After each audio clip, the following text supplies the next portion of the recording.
जय मसीह की, praise the Lord, hallelujah. आइए आज की डिवोशन के लिए प्रार्थना करते हैं। पिता परमेश्वर, हम धन्यवाद देते हैं और एक शुभ अवसर आप हमें दिए, पवित्र, जीवित और अनादिकाल से अनंत काल तक रहने वाला। धन्यवाद आपकी अद्भुत प्रेम के लिए, धन्यवाद आपकी वचनों के लिए, धन्यवाद आपकी हर एक योजना के लिए, धन्यवाद देते क्रूस की पवित्र लहू के लिए जो आपने हमारे लिए कीमत चुकाया, उसके लिए हम धन्यवाद देते हैं, तेरी महिमा करते। इस डिवोशन को हम तेरे चरणों पर रखते हैं, तेरी इच्छा अनुसार अगुवाई करो, यीशु मसीह के नाम से मांगते हैं, आमीन। ओके, आज हम लोग जो बात करेंगे, जबूर मतलब भजन संहिता। भजन संहिता में पुरानी समय के सुसमाचार की तस्वीर, भजन संहिता में यीशु मसीह की कुछ तस्वीर देखते हैं हम लोग। 3 बातों में मैं गौर करूँगा। 3 बातें हैं, लहू, पुनरुत्थान और यीशु मसीह का इनकार। लहू, पुनरुत्थान, यीशु का इनकार, ये 3 बातों पे हम लोग थोड़ा ध्यान देंगे। ओके, भजन संहिता 49 7 से 20 में अगर हम पढ़ते हैं तो मैं पूरा नहीं पढ़ रहा हूँ, आप लोग पढ़ सकते हैं, बहुत अद्भुत वचन है और फिर भी मैं कोशिश करता हूँ, पढ़ लेता हूँ। सिर्फ हम लोग 3 वचन में गौर करेंगे, 8, 15 और 19 वचन में। 7 वचन, उनमें से कोई अपने भाई को किसी भांति छुड़ा नहीं सकता और ना परमेश्वर को उसके बदले प्रायश्चित में कुछ दे सकता है, क्योंकि उसके प्राण की छुड़ौती भारी है, वह अंत तक कभी ना छुड़ा सकेंगे। कोई ऐसा नहीं जो सदैव जीवित रहे और कब्र को ना देखे। कोई देखने में आता है कि बुद्धिमान भी मरते हैं और मूर्ख और पशु सरीखे मनुष्य भी दोनों नष्ट होते हैं और अपनी संपत्ति दूसरों के लिए छोड़ जाते हैं। वे मन ही मन यह सोचते हैं कि उनका घर सदा स्थिर रहेगा और उनके निवास पीढ़ी से पीढ़ी तक बने रहेंगे। इसलिए वे अपने अपनी भूमि का नाम अपने अपने नाम पर रखते हैं, परंतु मनुष्य प्रतिष्ठा पाकर भी स्थिर नहीं रहता। वह पशुओं के समान होता है जो मर मिटते हैं। उनकी यह चाल उसकी मूर्खता है, तभी उसके बाद लोग उसकी बातों से प्रसन्न होते हैं। वे अंधलोक की मानो भेड़ बकरियां ठहराई गई है।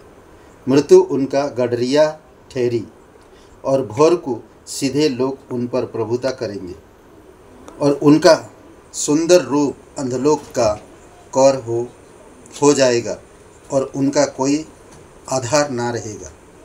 परंतु परमेश्वर मेरे प्राण को अंधलोक के बस से छुड़ा लेगा, क्योंकि वही मुझे ग्रहण कर अपनाएगा। जब कोई धनी हो जाए और उसके घर का वैभव बढ़ जाए, तब तो भय ना खाना, क्योंकि वह मर कर कुछ भी साथ ना ले जाएगा, ना उसका वैभव उसके साथ कब्र में जाएगा। चाहे वो जीते जी अपने आप को धन्य कहता रहे, तो जब तू अपनी भलाई करता है तब वे लोग तेरी प्रशंसा करते हैं। तभी वह अपने पुरखाओं के समान समाज में मिलाए जाएगा, जो कभी उजियाले ना देखेंगे। मनुष्य चाहे प्रतिष्ठित भी हो, परंतु यदि वे समझ नहीं रखते तो वे पशुओं के समान हैं जो मर मिटते हैं।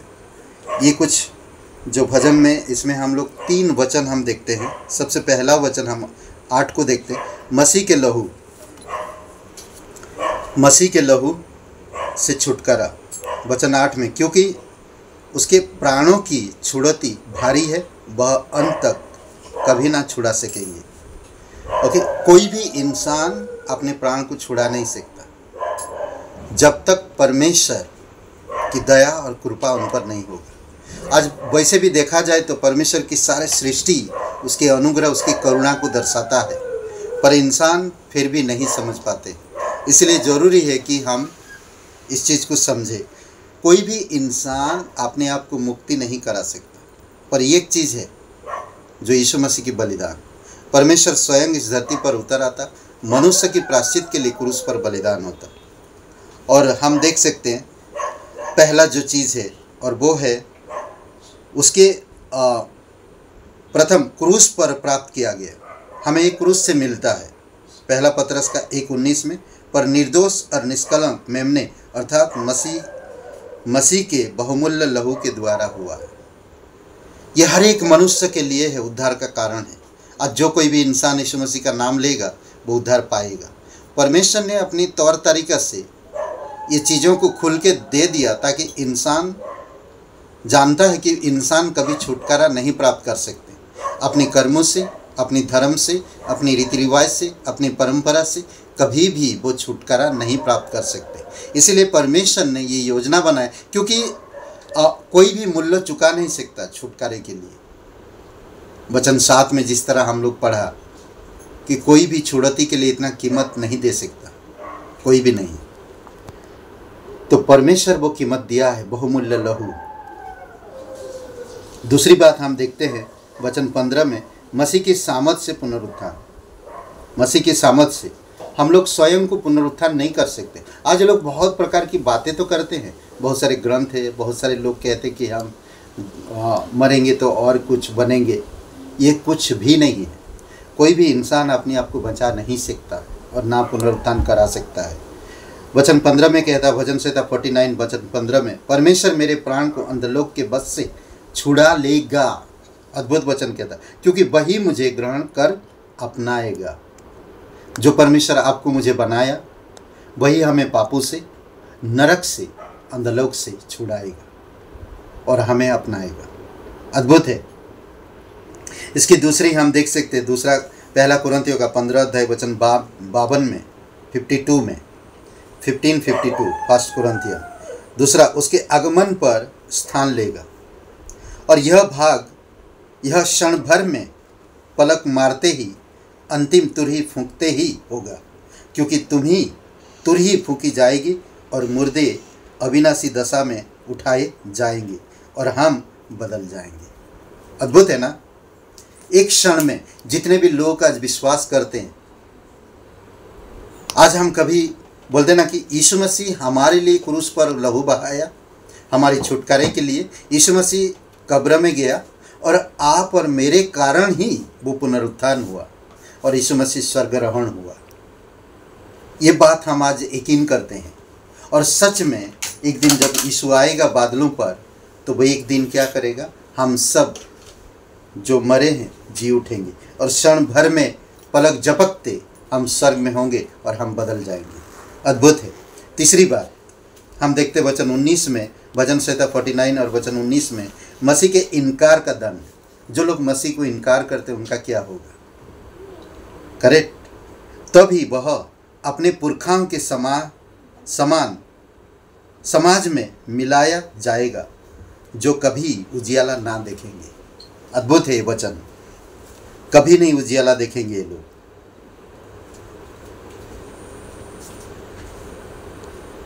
इसका तीसरी बात हम देखते हैं, उसके प्रकट होने पर जारी होगा।